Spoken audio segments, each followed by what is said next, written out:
Hello and welcome to another meditation. My name is Michael. Today we're going to be starting a two-part series about externals. We're going to be looking first about externals, about what they are and what the Stoics have to say about them.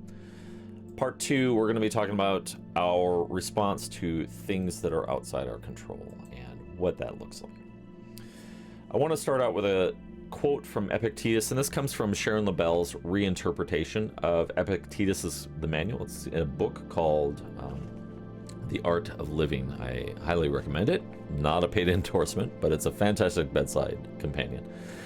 Epictetus writes, "Circumstances do not rise to meet our expectations. Events happen as they do. People behave as they are. Embrace what you actually get. Open your eyes. See things for what they really are, thereby sparing yourself the pain of false attachments and avoiding devastation." Epictetus is laying a line or drawing a line in the sand and saying, listen, these things that are happening out here, the circumstances that you find yourself, he's basically suggesting that you are going to lose, or you're relinquishing your inner serenity, your tranquility, your happiness by trying to invest your energy into changing things that are outside of your control. Events happening around you, maybe things that people are doing or saying, maybe indirectly or directly to you. A lot of these things are out of our control. So we're going to be looking further about this, like what exactly the Stoics have to say about this stuff, and then eventually what our response should be. We're going to be using a practical example, thinking about the irrational or the inconsiderate driver. Everyone at some point that has driven on a street, especially in a metropolitan area, you've likely been cut off at some point by some other driver. Maybe they're cutting you off, trying to merge into the lane and make you swerve off the road, or maybe they've done something absolutely stupid and they flip you off, and next thing you know, you're flipping them off and you're getting angry and you're swearing and cussing, and no one is happy in the end. So this is going to be our illustration and our framework for helping understand some of these principles, and then walking away with a few tools in our mental handbook, or mental toolbox, if you will, about how to respond to these situations. There's another quote I want to read aloud to you. This gives us a clearer picture of what externals are. Epictetus writes in Discourses, "Humanity's perplexity is all about externals, their impotence about externals. What will I do? How will it take place? How will it turn out? Let this not happen or that." These are all the cries of people worried about things that are not up to them. For who says, "How can I avoid agreeing to what is false? How can I not turn away from what is true?" If there is anyone whose nature is so fine that they are anxious about those things, I'll just remind them, why are you distressed? Rest assured, it's up to you.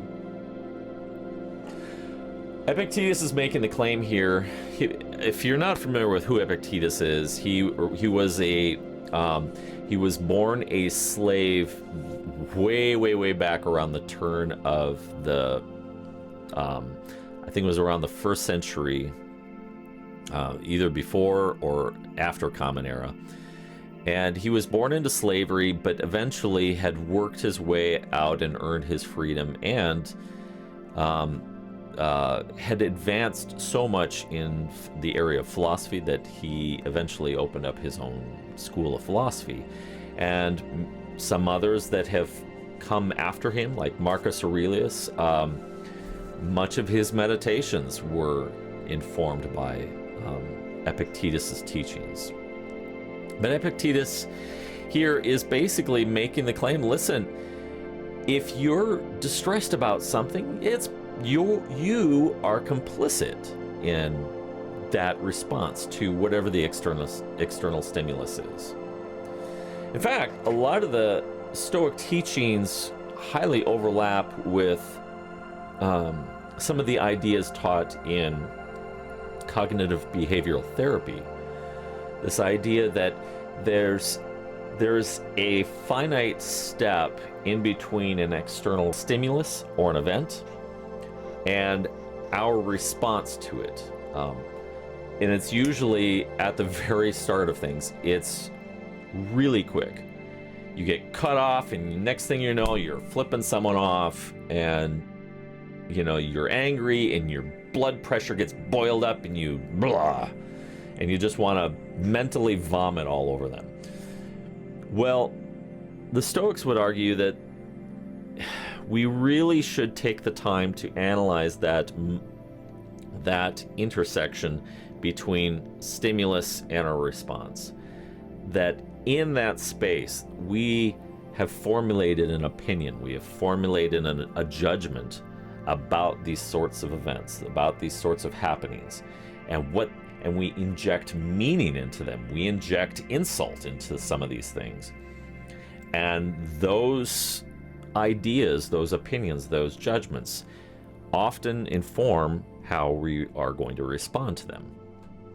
But Seneca is saying, hey, if you're distressed, you are responsible for this. I mean, if something is happening out in the world, that is outside of your control, and you can't do much to change that.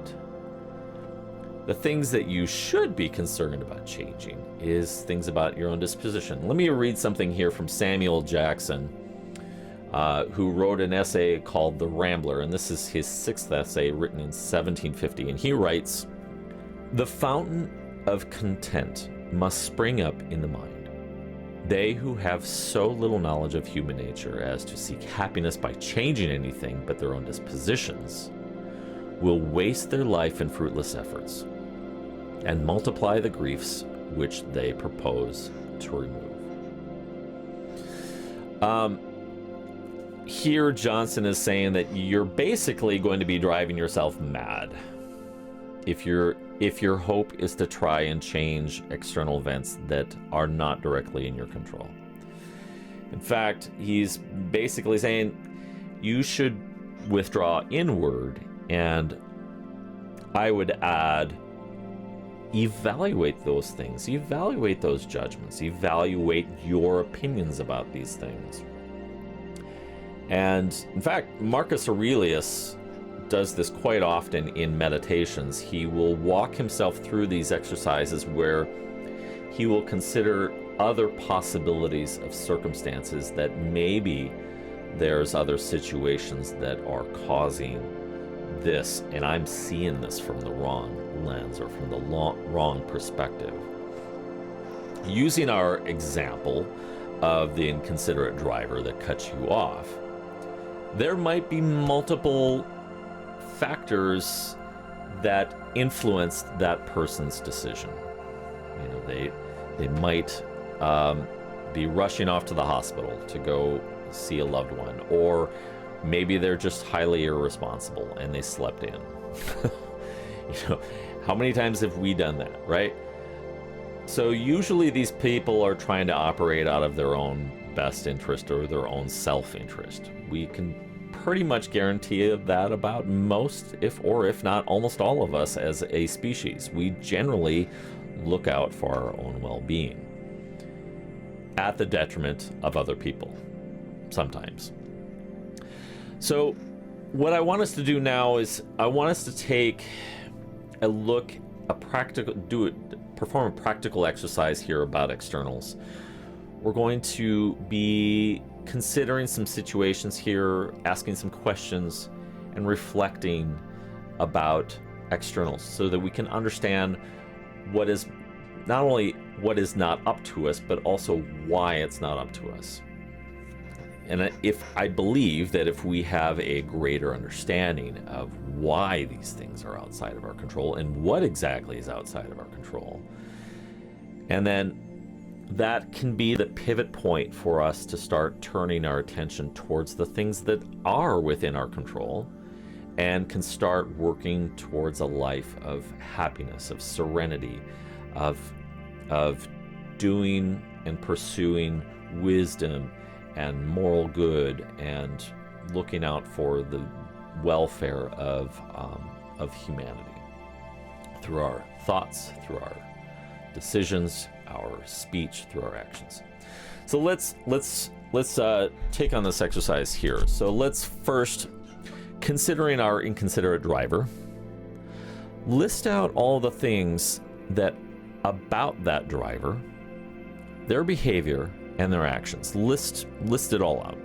All the things that are not up to us about that person and what they may or may not do on the road. So let's think about that person. Think about all the things that might be running through their mind. Think about the life that they're living at that moment. Consider all of the possibilities of their behavior. Consider all the things that might be influencing their choices. And to basically, as an exercise, to slow yourself down, slow down how you're going to respond, and take more time to be curious about their behavior and wondering, and having a better informed response, as opposed to just going with our gut and our first knee-jerk response to every single thing that happens to us or around us. The second thing I want us to look at in an exercise to understand the futility of trying to change these externals, I want you to think about and write out what reasonable things you might attempt to do to change those externals, and some of the ways that this would either backfire on you or just lead to further frustration and a lack of resolution. Think about, so going back to our inconsiderate driver, or you could really inject this into any situation of yours that might be more personal.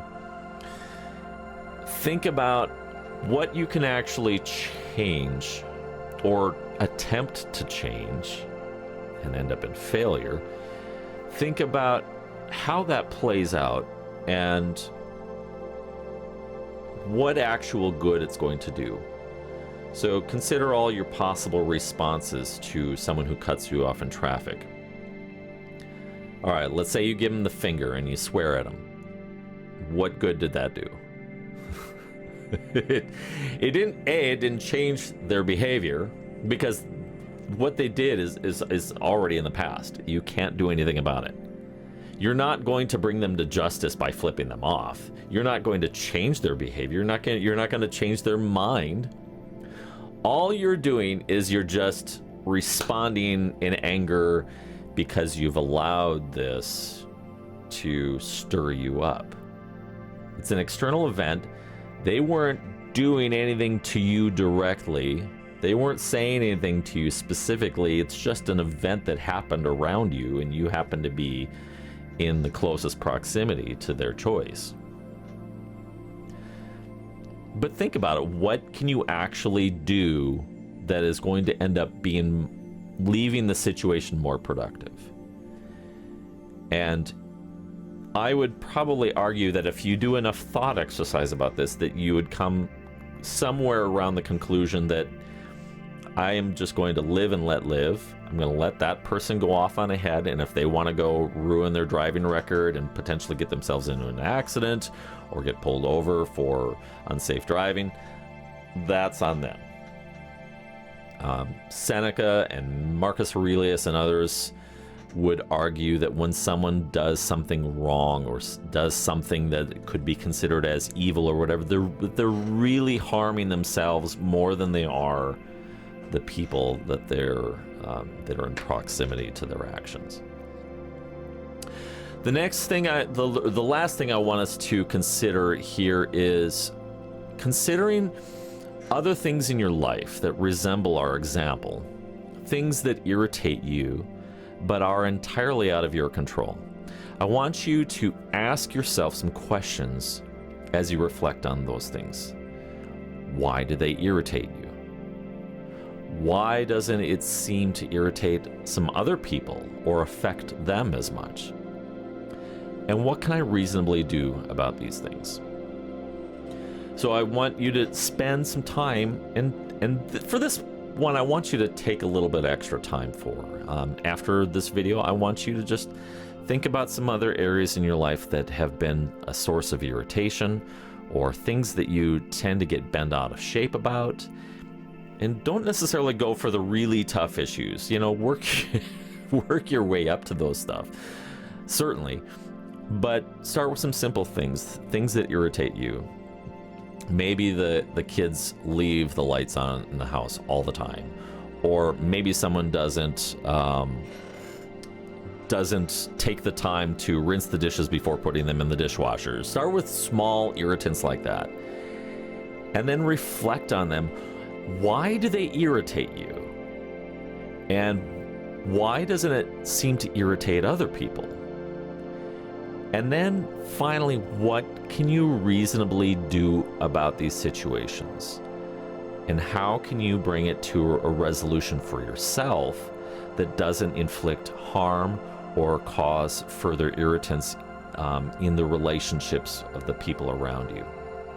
Think about what the most productive responses to these things are that would maintain your inner tranquility and your inner serenity, and hopefully even potentially lead other people into that sort of state of living as well. Because really that's part of the function of philosophy, is to help us find the wise way through life. Find a way that helps instill, cultivate, and maintain serenity and peace and tranquility inside. And taking it beyond that to how you can also help cultivate that in other people, because it does not help anyone at all by stirring the pot more. How come you can't shut off the mother flipping lights off when you leave the room? It doesn't help anyone, because you're getting yourself bent out of shape about it, and then you're accusing and getting someone else bent out of shape because you're bent out of shape, and then you're all unhappy. No one's happy, and the lights are still being left on. Stop. Pause. Look for the ways that you can respond to these situations. And it requires some creativity, and it requires practice. It's not easy. It took me the better part of 2 to 3 years of practice and effort and conscious decision making and thinking about the whole stimulus to response process to slow down how I respond to really bad drivers on the road. Now I'm a lot less, so much more, I should say, I am so much more composed and in control of my response than I was 3 or 4 years ago about other drivers on the road just making asinine decisions. So take time to do this. Take time to reflect about the external irritants, why they bother you, why do you get so bent out of shape about it, and then start thinking about what can I reasonably do. With that, we're going to end this one, and next week we're going to be talking about our response to things outside of our control and how to further cultivate a life of serenity by focusing on you and me as individuals. Thank you for watching. If you liked the video, please hit the like, subscribe, and the notifications bell. Stay in the loop. You can find more meditations like this and further conversations out at stolace.com/meditations. If you've got questions about this, post them in the comments below, and then, I'll do my best to answer what I can, or maybe to help point you in some resources or directions that might help you further along. Thanks a lot for watching, and have a fantastic day. Bye now.